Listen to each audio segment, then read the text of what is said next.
Les Israéliens ont battu un record historique d'achat pour ce fragnet. Presque 1 milliard de shekels. Il s'agit d'une augmentation de près de 20% par rapport à l'année dernière. Et si on regarde par rapport à 2020 même, c'était 600 millions de shekels, donc c'est presque 40% en plus. Ça contraste avec les difficultés financières qu'on entend au niveau des taux d'intérêt et de la cherté de la vie. Daniel, bonjour, Boker Tov. Bonjour. Alors, je voudrais que l'on parle, puisqu'on est à quelques jours après ce fameux Black Friday, qui n'est pas un seul vendredi, mais on a l'impression que c'est un vendredi qui s'étale sur toute une semaine. Et je voudrais que vous nous dressiez un bilan. Bien entendu, on peut imaginer que les Israéliens ont fait fonctionner leur carte de crédit à fond. Oui, tout à fait.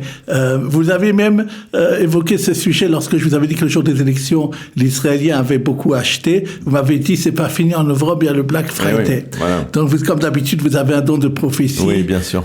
Ce qui est le contraire des économistes. On reproche aux économistes de se tromper dans l'avenir. Vous, au moins, vous avez vu. Vous voyez juste.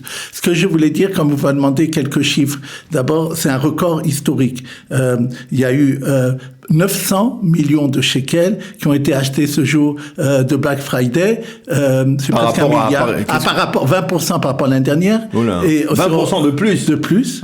Et par rapport à 2020, là-bas, c'était 600 millions. Donc, vous vous rendez compte de une énorme importance. D'ailleurs, encore un autre chiffre, à 12h14, c'était l'heure où il y a eu le plus de transactions qui se sont faites. Ça a été pour 3 millions de shekels et 14 200 transactions ce moment-là. Donc, ça, c'est pour les chiffres, pour montrer l'importance du chiffre. Je voudrais, à ce propos, faire 2-3 réflexions. D'abord, puisqu'on parle de commerce, vous aviez la semaine dernière, vous m'aviez dit qu'il fallait parler de ce qu'a fait Carrefour, de son geste de vouloir vendre de l'huile d'olive très très peu chère. Pas seulement de l'huile d'olive, plusieurs produits et qu'il avait fait et ça avait obligé les autres commerces aussi à faire baisser, etc. Alors, moi, je dis que c'est très important de regarder toujours les bilans des sociétés, surtout quand elles sont cotées à la bourse, quand elles sont publiées, du troisième trimestre. Là, ils ont été publiés, et à ce moment-là, on se rend compte de certaines choses. D'abord, donc, il y a Mega Britain, il est dirigé par une entreprise qui s'appelle Electra Tzricha, et cette entreprise est à la bourse. Et lorsque cette entreprise, elle a dit, c'est la chose suivante. D'abord, nous avons eu 50 millions de shekels de pertes dues à l'entrée de Carrefour. Alors, les économistes se disent... C'est-à-dire comment? C'est-à-dire parce qu'il faut changer des succursales qui étaient avant Mega, de devenir Carrefour. Mais aussi, il y a des promotions, etc., etc.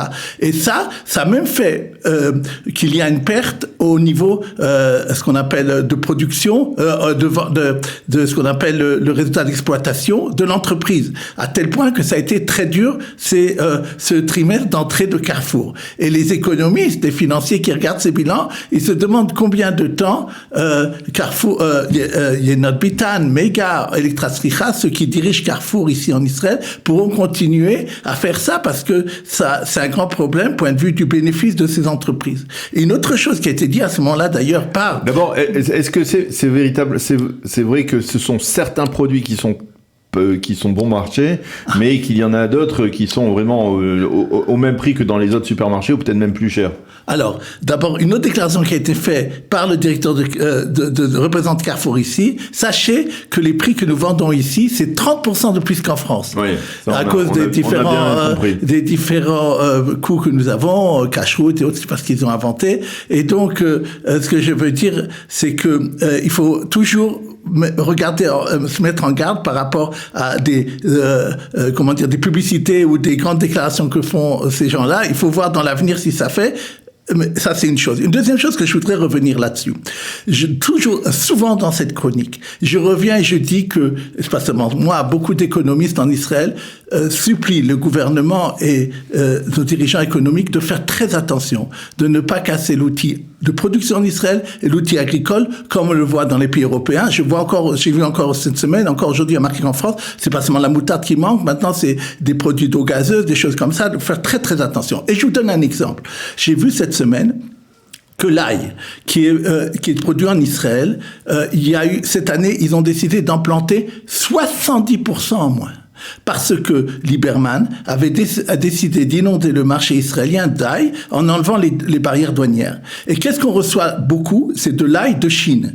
Et je voudrais dire ici, parce que ça a été dit dans les journaux, par les agriculteurs, et ils ont raison, je pense, que l'ail de Chine, point de vue santé, est problématique, et plus problématique en Israël, par exemple.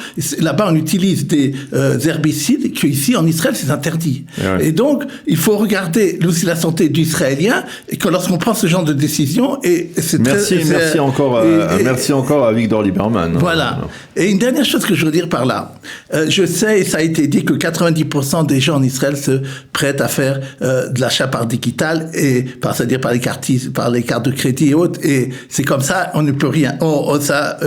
Ça se fera. Monday, qui est une des plus grandes sociétés israéliennes de cybersécurité, a dit que le jour de Black Friday, beaucoup d'entreprises, de sociétés, je ne sais pas comment on peut appeler ça, escrocs, ont profité, par exemple, de se mettre dans des sites comme Amazon et de faire semblant qu'ils pouvaient vendre des produits. Et qu'est-ce qui s'est passé? Des gens se sont fait. C'est très compliqué de voir que c'est quelque chose qui est vrai. Et les gens ont payé et n'auront rien du tout. Faire très très attention lorsqu'on achète par carte de crédit. Et je voudrais dire que toujours parce que j'aime les exemples vivants, cette semaine malheureusement j'ai eu le téléphone d'une Ola Hadasha qui était étudiante qui vient de recevoir tout l'argent du Misrad Aklita pour payer ses études, 4000 shekels. Ouais. Elle se rend compte qu'on lui a pris quelqu'un, lui a utilisé sa carte de crédit pour faire acheter à AliExpress, et il est en un jour, en une truc, il restait 0 shekel sur son truc, elle pouvait même plus payer ses études, etc. C'est pour ça que je reviens dire, c'est un avertissement, on ne peut rien contre la technologie, mais faites très attention et vérifiez tous les jours vos cartes de crédit, qu'est-ce qui se passe dessus. Eh bien, ça, c'est un bon avertissement à lancer donc à tous nos auditeurs. On va parler maintenant de la Knesset et de la première réunion de la commission des finances de la Knesset qui a mené une séance d'ores et déjà houleuse. De quoi il a été question ? J'ai employé le mot tendu entre le nouveau président de la commission des finances, qui sans doute la restera, je pense que vous êtes d'accord, Gafni, c'est point de vue politique, c'est ce qu'on dit, et la directeur de la Banque d'Israël. Il avait décidé, bien qu'il ne soit que provisoire, de faire immédiatement une réunion où il invite le Banque d'Israël pour évoquer 2 sujets. Le problème de la cherté de la vie et le problème du remboursement des prêts hypothécaires, ce qu'on appelle en Israël les mashkantaot. Alors, la Banque d'Israël, elle a eu très peur de ça parce qu'elle voit arriver un problème d'indépendance par rapport à sa politique. Elle voit que c'est pas comme l'ancien gouvernement où Lieberman faisait ce que les hauts fonctionnaires du Trésor lui disaient et la Banque d'Israël ne venait pas discuter, et qu'apparemment cette nouvelle coalition sera beaucoup plus proche de ce que les gens y veulent, et ça peut lui poser problème dans ce que lui voit comme bien pour Israël. Et il a dit il a fait une annonce en disant qu'au moins l'année prochaine, en 2023, il augmentera les taux d'intérêt encore de 1,5%. Et comme en plus il y a une incertitude budgétaire parce qu'il voit les demandes des différents partis, il a peur qu'il sera même obligé d'augmenter encore plus les taux d'intérêt. À ce sujet-là, il a fait une autre déclaration très intéressante où il a dit qu'il est très en colère contre les banques, en tout cas c'est ce qu'il a dit oralement, qui ne donnent pas assez d'argent aux épargnants dans les dépôts bancaires. Lui, il dit, moi je veux que ça soit au moins le taux d'intérêt que moi je pratique, au moins du 3% qu'ils donnent dans les dépôts bancaires. Or, c'est pas du tout ce qui se passe à la banque, sauf si on bloque de bloquer 1 an, voire 2 ans, alors on a quelque chose comme ça. Et lui, il dit que la Banque d'Israël, d'ailleurs, a un instrument financier qui s'appelle en hébreu Makam. Ça veut dire que j'emprunte au marché financier et il fait exprès que ce taux qu'on peut recevoir soit autour de 3%. Et alors, c'est des prêts jusqu'à 1 an que la Banque d'Israël emprunte sur le marché financier. C'est quelque chose de très populaire. Et il dit il faut que les gens aillent sur ce qu'on appelle les SICAV monétaires, en hébreu Keren Nemonut Kaspid, où c'est liquide chaque jour, où il y a qu'une commission, et que les gens pourront à ce moment-là avoir quelque chose autour de 3%, et que lui, il fera en sorte que ça arrive. Je dis à ce sujet d'ailleurs il aurait dû aussi se plaindre que l'écart est tellement important entre ces 2-3% qu'on a en tant qu'épargnant et ce que les banques prêtent maintenant, autour de, j'entends 10%, voire même plus, donc c'est énorme. Et une autre chose qui a effarouché la dernière Banque d'Israël, c'est que Gafni lui a dit que lui, il veut bloquer les taux d'intérêt sur les mashkantaot. C'est-à-dire que même s'il y a les taux d'intérêt de la Banque d'Israël augmentent, alors les taux d'intérêt des nouvelles mashkantaot n'augmenteront pas. Alors, d'abord, les économistes disent que c'est impossible de faire ça, parce que de toute façon, ça ne réussira pas, parce que les banques s'arrangeront de toute façon pour avoir du profit. D'ailleurs, ils se font énormément de profit. Je dis aux gens que si, là, on gagne beaucoup d'argent maintenant en bourse, en gros, c'est dans les secteurs bancaires, ils ont fait 3 milliards de shekels de bénéfices cette année. C'est des sommes historiques et très importantes. Oui. C'est dû au fait que les taux d'intérêt sont importants. Ce qu'il faut faire attention, c'est que ça devient trop important. Et sans doute Gaffney l'a vu, 60% des gens, un sondage dit, je ne sais pas si je pourrais payer mes remboursements de prêts hypothécaires. Ça peut faire peur, parce que ça peut entraîner une crise financière très importante. Je voudrais vous poser une question, parce que, c'est-à-dire, en vous suivant depuis le début de cette chronique, d'un côté, on nous dit qu'il y a les Israéliens battent des records d'achat pour le Black Friday, et d'un autre côté, on voit que les taux d'intérêt directeurs augmentent, les remboursements des prêts hypothécaires augmentent, et qu'il y a une véritable difficulté pour de nombreux foyers. Comment on explique ce paradoxe ? C'est très intéressant, parce que c'est cette idée d'ailleurs que beaucoup, je vous ai dit, la moitié des économistes dans le monde pensent que à l'heure actuelle, le redressement monétaire n'aide pas à l'inflation, à maîtriser l'inflation. On le voit d'ailleurs, puisque en Israël, plus on augmente les taux, plus l'inflation est importante. Donc apparemment, il y a un problème à ce niveau-là, parce qu'ils disent que l'inflation est due au fait que les produits de matières premières jusqu'à maintenant, ou en Chine, ou etc., vont augmenter, etc. Donc ça, c'est une chose qui est vraie. Maintenant, ce qui se passe, c'est que ou c'est pas les mêmes qui achètent et les mêmes qui se plaignent, ou bien ça on voit, je pense que les Israéliens s'endettent de plus en plus, et ça aussi c'est un problème, parce que maintenant les remboursements de mashkanta, de prêts hypothécaires, dépassent souvent les 40% des ressources nettes du ménage, et ça veut dire qu'ils ne pourront pas rembourser. Eh bien, ça, c'est important de le souligner. Je voudrais qu'on parle d'un autre sujet, puisque on le voit, celui qui passe par l'entrée de Jérusalem et voit que là, c'est un immense chantier. Eh bien, ce chantier, il y a des terrains qui ont été vendus, un projet immobilier, donc, dans le cadre de ce projet immobilier à l'entrée de la capitale. Oui. Je dirais même projet pharaonique. Oui. Il s'agit de 20 tours, dont chacune aura entre 18 et 40 étages.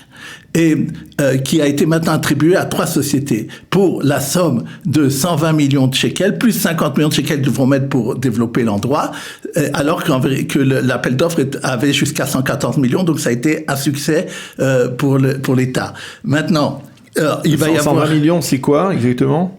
120 millions de terrain. Du terrain. Que le terrain, oui. Maintenant, qu'est-ce qu'il va y avoir d'ailleurs? 1300 places de parking, 122 000 mètres carrés qui vont être construits, surtout ou des hôtels, ou des affaires, qui vont donner des bureaux, qui vont sans doute donner du travail aux gens.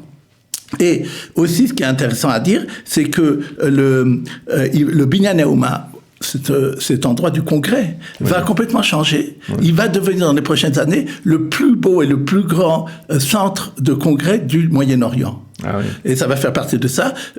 D'ailleurs, aujourd'hui... ça veut dire qu'entre nous, on n'est pas à la veille de la fin des travaux là-bas, hein? Non, oui, exactement. On fait que commencer. Les travaux doivent durer au moins jusqu'à la fin de la décennie, on va dire. Au moins, oui, je pense que c'est énorme. C'est effectivement énorme. Et ça va changer complètement Jérusalem. Et on entend d'ailleurs le même jour, hier, on a appris que le train va avoir 2 stations, à part le train à cet endroit-là d'ailleurs, parce que il va encore avoir 2 stations dans Jérusalem, et ça va encore aller jusqu'à la vieille ville. Voilà, c'est ça. Ça va donc ça va effectivement augmenter l'intérêt de cet endroit-là. Alors, on va parler des retraites, et ça intéresse beaucoup nos auditeurs. Les retraites de France, ceux qui reçoivent leur retraite, eh bien, reçoivent également actuellement des lettres de leur caisse de retraite sur leur situation fiscale. Qu'est-ce que ça veut dire? C'est inquiétant ou pas vraiment? J'ai eu beaucoup d'appels ces derniers temps de Olim de la chose suivante. Ils reçoivent des lettres de caisses de retraite en France. Ce sont des gens qui ont déjà leur retraite ailleurs et qui donc reçoivent jusqu'à maintenant chaque année. Et jusqu'à maintenant, ils n'avaient pas le problème. Tout d'un coup, leur caisse de retraite se réveille et leur disent « Je veux que vous me prouviez que vous êtes résident fiscal en Israël et pas en France. » Et alors, jusqu'à maintenant, ils étaient assez cool, comme on dit. Maintenant, ils demandent de plus en plus de papiers pour être sûrs de cela. Ça vient de quoi, à mon avis, cette chose-là vient de 3 choses. Premièrement, en France, depuis quelque temps, je crois 1 ou 2 ans, on est passé, comme en Israël, souvent on prend à la source, bien qu'il y ait déclaration en France beaucoup plus qu'en Israël, ils ont décidé de faire le prélèvement à la source. Et à ce moment-là, les caisses de retraite se sont dit, puisque maintenant l'ensemble des institutions prélèvent à la source, je veux absolument vérifier que moi je ne dois pas le faire non plus. Donc ça, c'est à mon avis la première raison pourquoi ils deviennent de plus en plus exigeants à ce moment-là. Et je dis aux gens de ne pas, s'il y a un problème comme ça, d'immédiatement s'adresser à nous et on leur dira exactement quoi faire dans ces cas-là. Et deuxièmement, la deuxième raison, c'est comme, je sais pas si vous avez lu Astérix et le Chaudron, les caisses de France sont vides. Il manque beaucoup d'argent, la France est endettée, le FMI va peut-être même mettre la France sous surveillance, et donc là où on peut, on essaye de gagner de l'argent. Je ferai d'ailleurs, ça c'est important que je le dise, pour les gens, je ne sais pas ceux qui sont au courant, à part les retraites, le gouvernement français a décidé qu'à partir de 2023, aucune autre allocation de l'État ne pourra être versée en dehors de l'Europe. Parce qu'il y a des gens qui reçoivent, pour diverses raisons, leurs allocations familiales ou RSA ou n'importe quelle allocation qui est donnée par la France en dehors de l'Europe. Et ça sera interdit à partir de l'année prochaine.